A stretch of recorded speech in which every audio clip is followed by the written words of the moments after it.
And I've had people get very upset with me for saying that.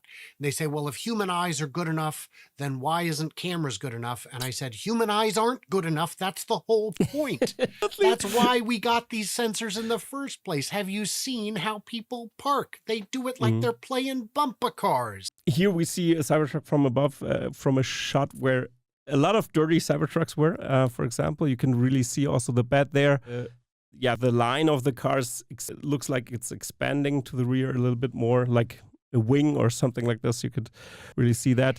It looks like it, but as it goes down lower, the side panel is not flared. It's just the angle of the triangle pulls in at the top. Like so, yeah. on the top, it pulls in a little bit. Yeah, exactly. Yeah, it's crazy. Also, the bed changed a little bit. The bed is a little bit more... Little bit angled, it looks like, doesn't it? Exactly, in the inside of the bed. You can't see it here in the picture, sadly. But yeah, when the gate or the... Tailgate or the tailgate, yeah, the gate is open, then you can see that. I don't have a picture of that, sadly. But we have something new, and that's the camera placement in the front. Yeah, that's the eye of Grok, I think. Hopefully. That's what I've decided it's going to be. It's because... You know, I'm sure you've at some point either driven or been in something that has a nose you can't see over. This is, you know, something I'd like to have when parking, since my Tesla does not have ultrasonic sensors. And parking is, any of the auto park features are a bit broken. And I've had people get very upset with me for saying that.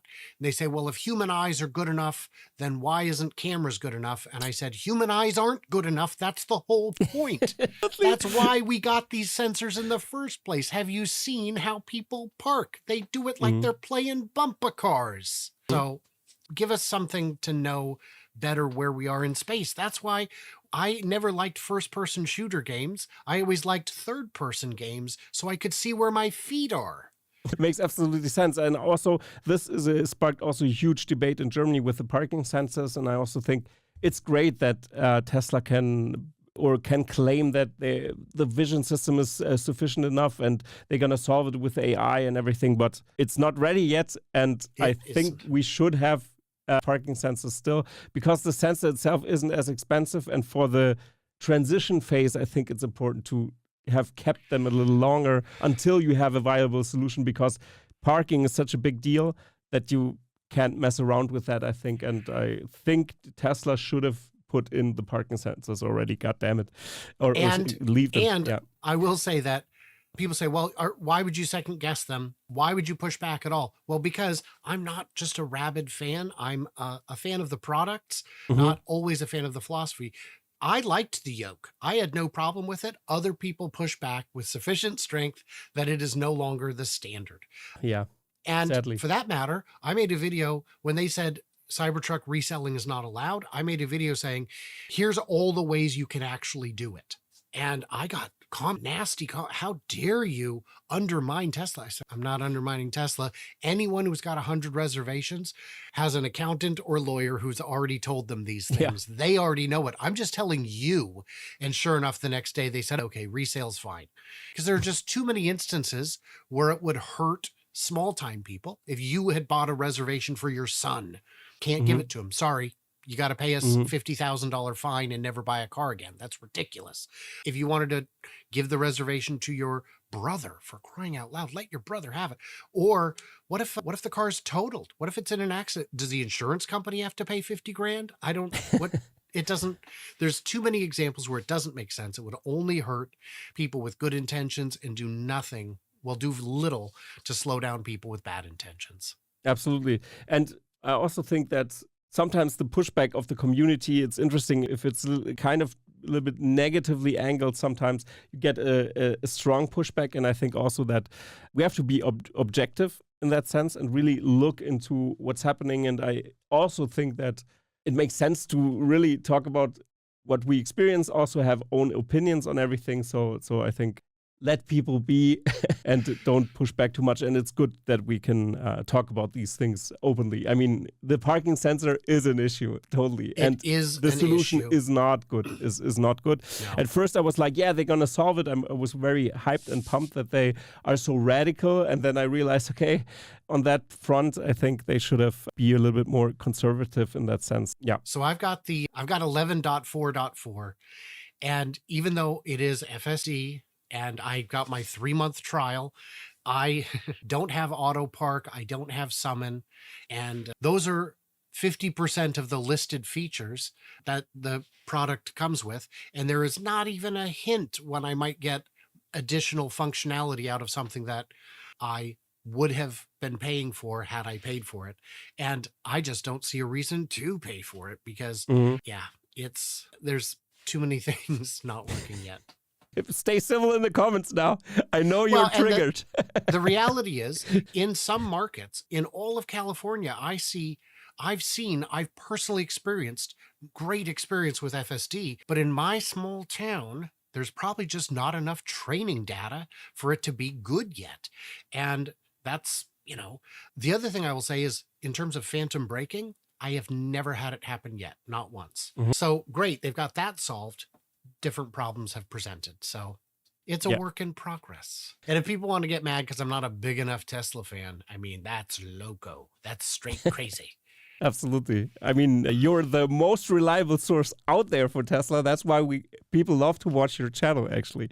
Yeah, and I really also like that you're not just a Nate all the time, but be a little bit more focused on the facts, and that's pretty great. So I think what's very important here, again, getting back to the Cybertruck, is the camera placement, because I thought that was pretty interesting. We've seen the picture of the camera before. I've showed it recently here. It's right on the left side of the license plate holder. And there we can also kind of see it's off-centered. It's off-centered, yes.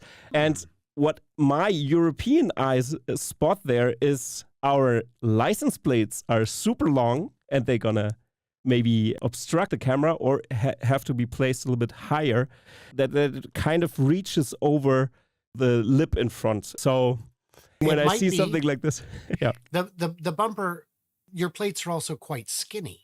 So I don't have the dimensions here. So I'm not really sure how long it is. It could be a little bit above that, but it also could be small enough. If that's a half size of American numbers plate that we can see here, the groove that's here, I would say that it could fit above the camera, but still speculations. And that's what I think, that I don't know if Europe was in mind when designing this thing. So, I am probably going to Bellevue Square Mall on Monday to see theirs.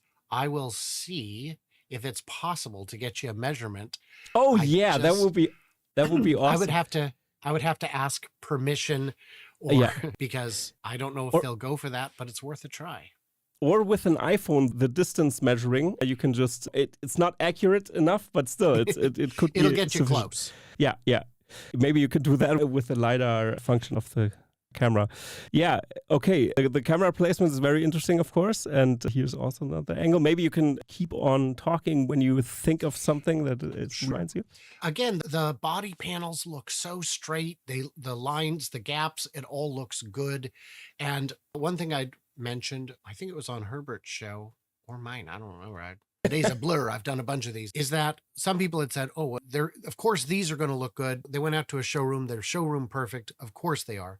And I said that when the Model S went out to showrooms after the refresh, those were also Halo cars that brought people in. And they were not as polished as this, because stamped steel is a little harder to get lined up than folded steel.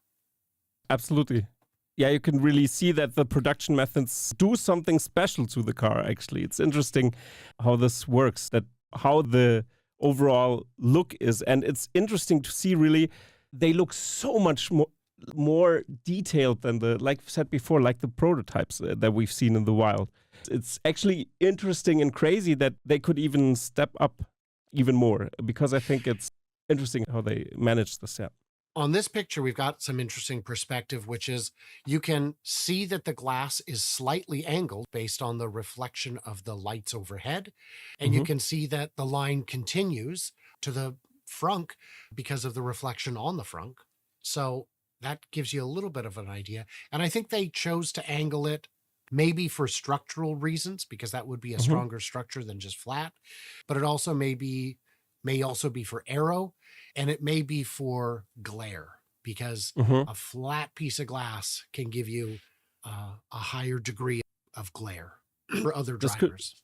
yeah, this could absolutely be true. And Yeah. here is a Cybertruck being delivered. Nothing special here, Go but back to here, the yeah. delivery one.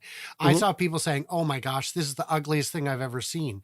Really? Do you, unless you're the monster from It, I don't think this is a normal angle from which to see a vehicle. Hopefully not. If you see that from that angle, you might have You, been run over. you're having a bad day at that point, for That's sure. true. But you can see Absolutely. also the side trim's got some interesting angles to it at the bottom there that you didn't Hmm. necessarily, I never noticed from Hmm. ground level. Absolutely. And you also see that the surface is very flat. And we've seen videos where the Cybertruck is doing this obstacle course. And it's interesting how much ground clearance this thing has when it's right pushed to the top with the hydraulics. It's interesting that they have a lot of ground clearance. I don't know the number, but it's pretty high, actually. It's And outrageous. yeah. It's super high. And also the wheels change, because we've seen the prototypes again with different wheels, and the wheel covers are here also matched with the tire. So the tire is the tire a special Um, thing made for the Cybertruck? it Do you know that? must be. The tire itself, you could replace it with anything of the correct size. It's not a weird size, but it must be, because I've never seen those little decorative Hmm. indentations before. Hmm. So it must be something special. And what an aftermarket opportunity for some lucky. Um, I'm not personally a fan of the Cybertruck wheel covers, but once it's out, I think we're going to see a lot of variety. And I hope they That's do true. have road tires available for it that are not. I hope they have Hmm. off-road tires and just road tires, because Hmm. most of us are never going off-road. It's just you buy the feeling of being off-road. You don't actually go off-road. Well, even work Honest. trucks don't Yeah. necessarily go, the full extent of them going off-road is at a construction site that doesn't have a paved driveway yet. It has a Hmm. driveway, it just isn't paved yet. So even Hmm. work trucks don't need the full off-road capabilities. Yeah, absolutely. And